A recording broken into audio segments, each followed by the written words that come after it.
নমস্কার বন্ধুরা, আজ আবার এক নতুন ভিডিও নিয়ে আপনাদের সামনে হাজির। তৃতীয়বার কেন্দ্রীয় সরকার ক্ষমতায় আসবার পর আবাস যোজনার টাকা দিচ্ছে কেন্দ্রীয় সরকার। তালিকায় 3 কোটি মানুষ। আপনার নাম কি রয়েছে? তো চলুন বন্ধুরা, আজকে ভিডিওর মাধ্যমে আপনাদেরকে জানিয়ে দেব কোন কোন ব্যক্তি আবাস যোজনার টাকা পাবেন। তো বন্ধুরা চলুন ভিডিওটি শুরু করা যাক। আর আপনারা আমার চ্যানেলে নতুন হয়ে থাকলে চ্যানেলটিকে অবশ্যই সাবস্ক্রাইব করে দিবেন, যাতে নতুন কোনো আপডেট আসলে সবার প্রথম আপনারা দেখতে পারেন। পিএম আবাস যোজনা 2024। এবার 3 কোটির নতুন বাড়ি তৈরি হবে প্রধানমন্ত্রী আবাস যোজনা বা পিএম আবাস যোজনার আওতায়। তৃতীয়বার এনডিএ সরকার গঠনের পর মন্ত্রিসভায় প্রথম বৈঠকে আবাস যোজনা নিয়ে বড় ঘোষণা মোদী সরকারের। গ্রামীণ ও শহরাঞ্চল এলাকায় বহু মানুষ এবার প্রধানমন্ত্রী আবাস যোজনার আওতায় ঘর পাবেন। এই প্রস্তাবই সিলমোহর। আবাস যোজনার উদ্দেশ্য: প্রধানমন্ত্রী আবাস যোজনার মাধ্যমে গৃহহীন, বাস্তুহারা, দরিদ্র, অসহায় মানুষদের মাথার ওপর পাকা ছাদ তৈরি করে দেওয়া, সহায়তা প্রদান করাই ছিল কেন্দ্রীয় সরকারের একমাত্র লক্ষ্য।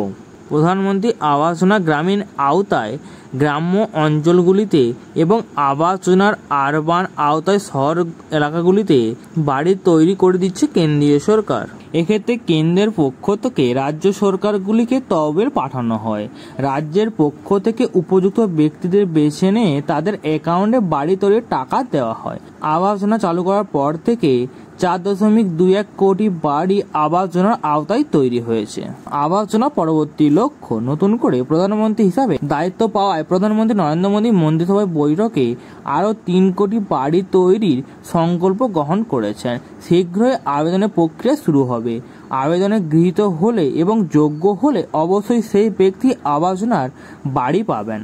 চলতি অর্থবর্ষে বাজেট কেন্দ্রীয় অর্থমন্ত্রী নির্মলা সীতারামন জানিয়েছেন, ইতিমধ্যেই গ্রাম এলাকাগুলোয় 3 কোটি বাড়ি তৈরি করা হয়েছে আবাস যোজনার আওতায়। আগামী 5 বছরে আরও 2 কোটি বাড়ি তৈরি হবে। প্রধানমন্ত্রী আবাস যোজনায় তালিকা 2024। এবার আবার দুজনের 3 কোটি বাড়ি তৈরির ক্ষেত্রে শহরের দিকে বাড়ি তৈরি যাতে কোনো রকমভাবে ব্যাহত না হয় সেদিকে লক্ষ্য দেবে সরকার। আবাস যোজনার যে 3 কোটি বাড়ি দেওয়া হবে তার মধ্যে কি রয়েছে পশ্চিমবঙ্গের নাম? এবার এই নিয়ে শুরু হয়েছে নতুন করে জল্পনা। বাংলার মানুষ কি পাবেন পিএম আবাস যোজনার টাকা? ডিসেম্বর মাসে আবাস যোজনার প্রথম কিস্তির টাকা দেবে কেন্দ্রীয় সরকার। প্রশ্ন উঠেছে, বাংলার আবাস যোজনায় প্রচুর দুর্নীতি হয়েছে বলে যে খবর ছড়িয়ে পড়েছে, পরেও কি বাংলার মানুষ আবাস যোজনার টাকা পাবে? ইতিমধ্যে মুখ্যমন্ত্রী মমতা বন্দ্যোপাধ্যায় কেন্দ্রীয় আবাস যোজনার টাকা না দিলে রাজ্যের পক্ষ থেকে বাড়ি তৈরি করে দেওয়ার আশ্বাস দিয়েছেন। তবে কেন্দ্রের তরফ থেকে সত্যি এ রাজ্যের মানুষের টাকা পাঠাবে কিনা সেই নিয়ে রয়েছে সন্দেহ।